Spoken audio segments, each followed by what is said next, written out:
All right, y'all. Good morning, afternoon, or evening, whenever you're tuning in. I'm grateful to have you here. And we got the Honorable Judge Joe Brown in the building today, talking about how we as a society have been lied to about Trump and all sorts of things. But it's Joe time, so stay to the end for my input and perspective.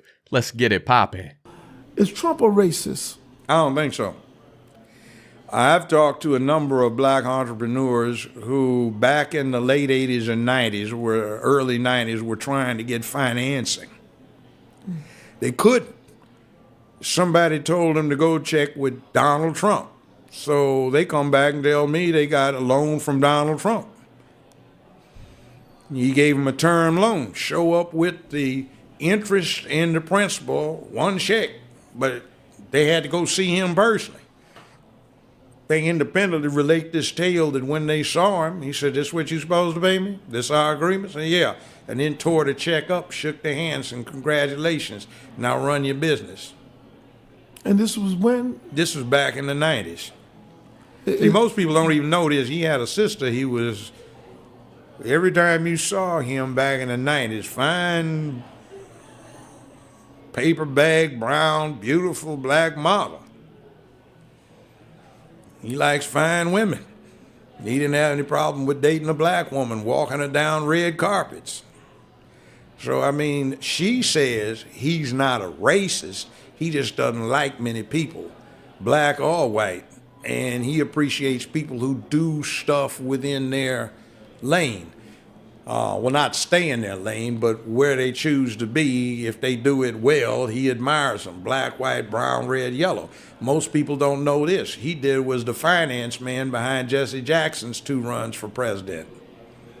Wow.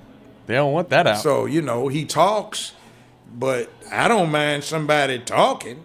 I think we've gotten too sensitive to that. That's part of the effeminization of the country. I remember in junior high and high school, "Hey, man, I won't say nothing, man, but last night when I saw your mama, man, you don't know I was over there because you were asleep, man."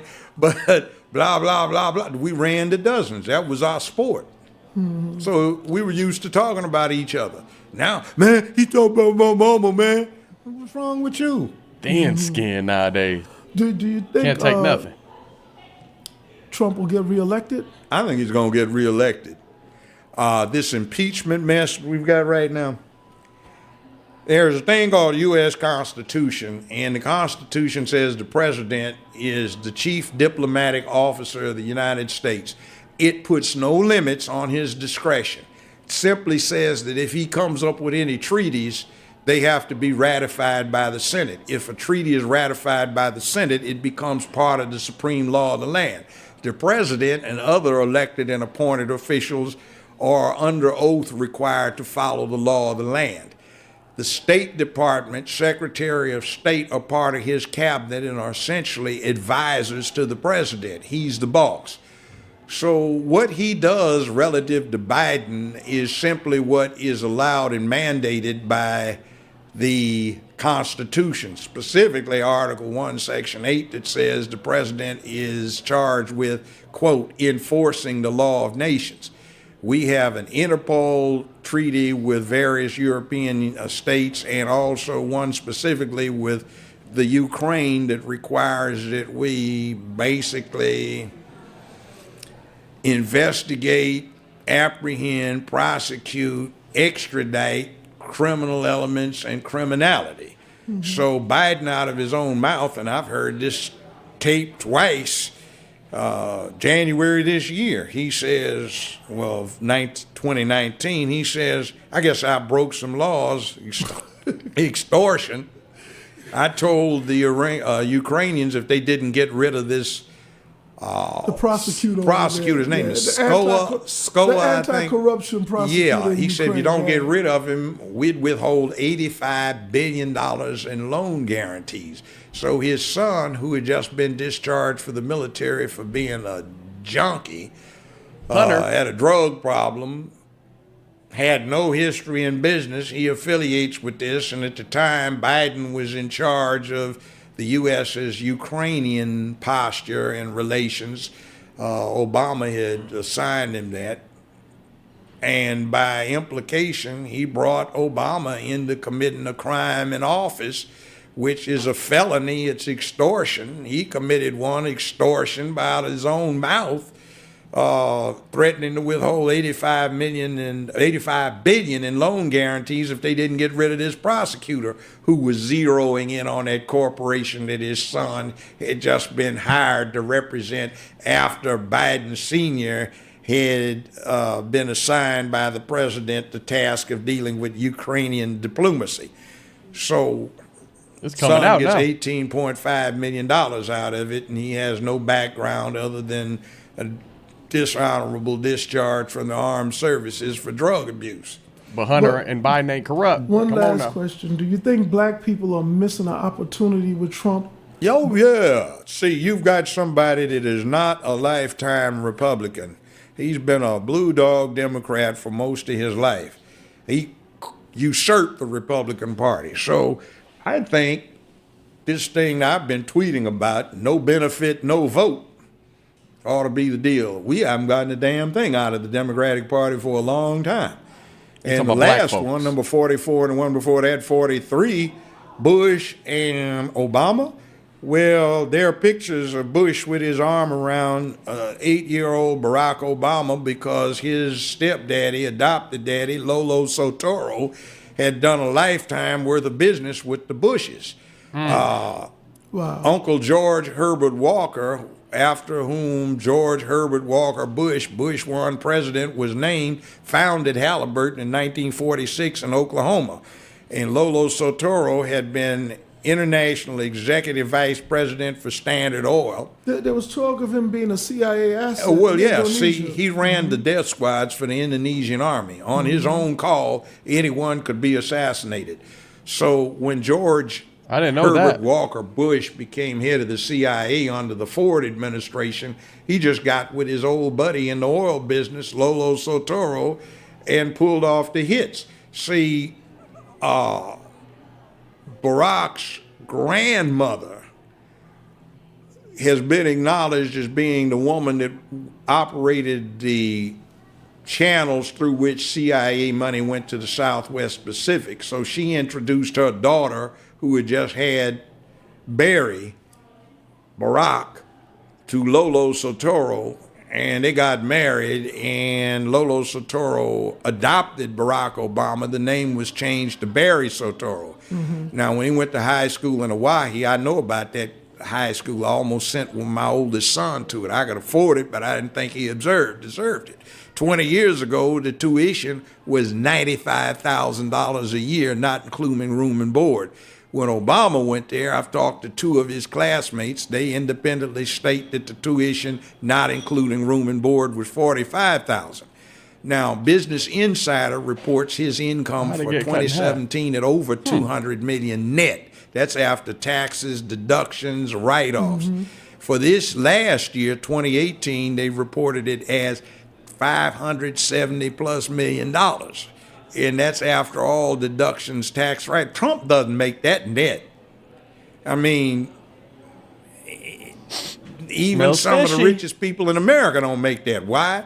Because when his stepdaddy died, he was one of the 10, 15 richest men on earth. And he left everything in a trust fund operated out of Indonesia, so the American government can't touch it. That makes Barack Obama 1/3 beneficiary for the assets of one of the 10, 15 richest men on earth. See, so we got a game run on us. So, you know that little thing that Bush W does when he gets with Michelle, they giggle and he gives her candy. The inside thing, is that supposed to be the same kind of candy he used to give to her husband when he was 6, 7, 8 years old? Oh, wow. Your Honor, we have been played.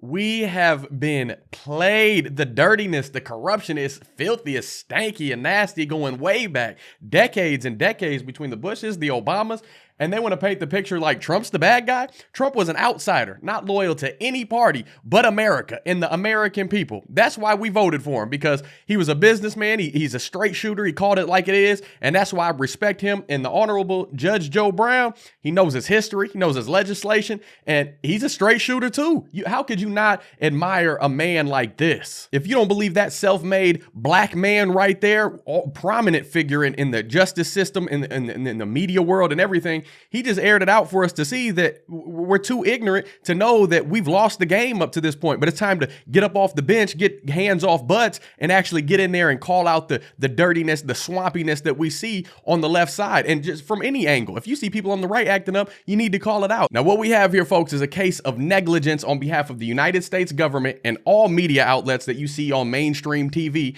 The jury finds them guilty on all accounts, and that's where the imaginary gavel hits the tabletop. Guilty, life sentence. Let's move on to the next and let's start solving this problem instead of just enhancing it and constantly feeding it with lies. We need to love our neighbors as ourselves. And when we say we're going to do something, we need to execute on that. When you're a Democrat and you say you're going to give back to the black community, you care for the black community, don't just virtue signal, come through with it. We need more kindness, more goodness, more love, and more faith. And that's why I will vote for Trump. I will vote for DeSantis. Either of those dudes would be great. But you know what would be the best at the end of the day? Looking to God instead of ourselves and allowing Jesus to guide our walk through this one life that we get on this side of the grass. That would be the ultimate game changer. At the end of the day, it really don't matter who's in office. It don't matter if it's Trump, DeSantis, Biden, any of those people that God allows to be put in place. If you're not looking to God and you don't look to Jesus Christ as the example, that's how we find our peace. That's how we stop letting the worldly problems run us down on the day-to-day things. When you see a news headline pop up and you get depressed over it, something's wrong with you. Something isn't adding up. Your priorities aren't in order. Your ducks aren't in a row, because Jesus Christ, he's hope for the hopeless. He's rest for the weary. He's help for the hurting, and the ultimate strength and all that you need, no matter what goes on in life. That is all that you need to lean on, is his understanding, his trust. He took on the cross for all the evil in the world. So whatever you think you're going through, if you think you got it bad, Jesus had it way worse, and he did that voluntarily. So when you look to him, he was resurrected. He beat death. He beat all of that for you. God so loved the world, he sent his one and only son. So you don't have to do it on your own. You don't have to rely on all these politicians, political promises. You can lean on the Lord, and that's how you can thrive. And that's how you can find eternal peace and salvation instead of waiting on somebody to give you something, because that's not going to happen. The only person that's going to give you, the only thing that's going to give you something is God Almighty, the great I am. That's the only one who's always going to deliver. So really hold on and think about this. The past, whatever you've been looking at, whatever segregation and depression and things that have gone on in the past, no matter what you look like, where you come from, what family history you got, we all got something. We've all dealt with something throughout the years. It goes back to Adam and Eve, not Adam and Steve, not Eve and Amelia. It's Adam and Eve, men, women. You can't change that. That is what it is. But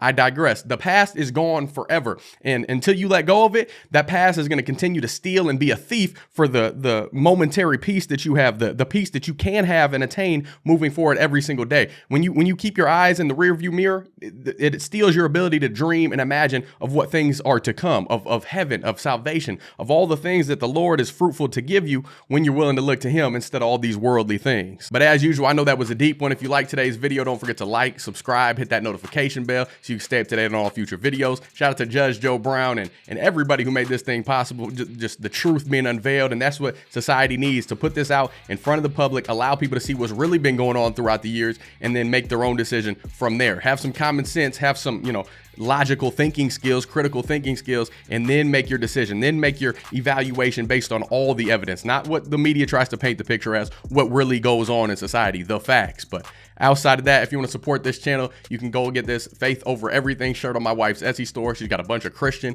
American, all those sort of designs that I'm sure if you're watching this video, you got that sort of common sense and you would love all the clothing we got over there. Run in different sizes, from the petite tee to the big. We don't discriminate at all. You get bleach, no bleach, whatever you need. Head over to her Etsy store, linked in the description section. Until next time, I love y'all. I'm praying for you. Godspeed. I'm gone.